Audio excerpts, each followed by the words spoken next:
audio jungle.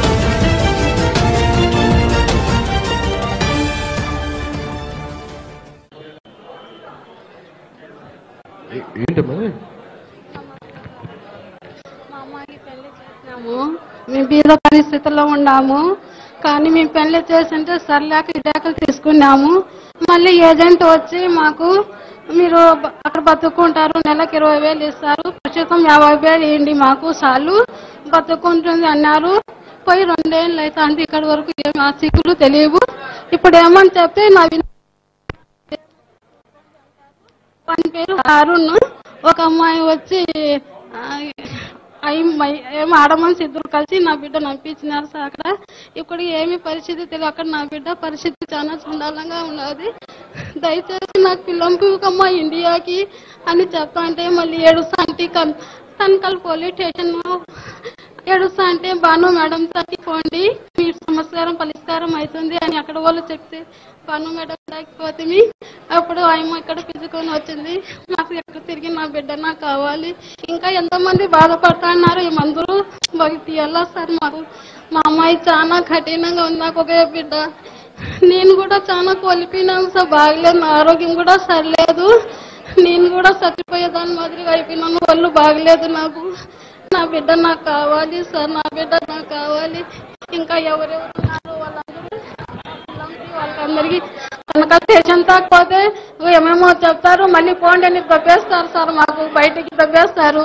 అక్కడ ఏడుచుకుంటా అంటే నేను ఏడుస్తా అంటే అక్కడ ఒక అమ్మాయి వచ్చి భాను మేడం తాగిపోండి మీ పరిష్కారం అవుతుందని చెప్తే అక్కడికి వెళ్ళాము సార్. మేము అక్కడికి వెళ్ళాలి భాను మేడం ఇక్కడికి తీసుకొచ్చినారు. అన్నంతపురం ఎక్కడెక్కడో తిరిగేసినాను సార్. అయినా నా బిడ్డ నాకు రాలేదు, డబ్బులు రాలేదు.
ఎక్కడెక్కడో పోయినా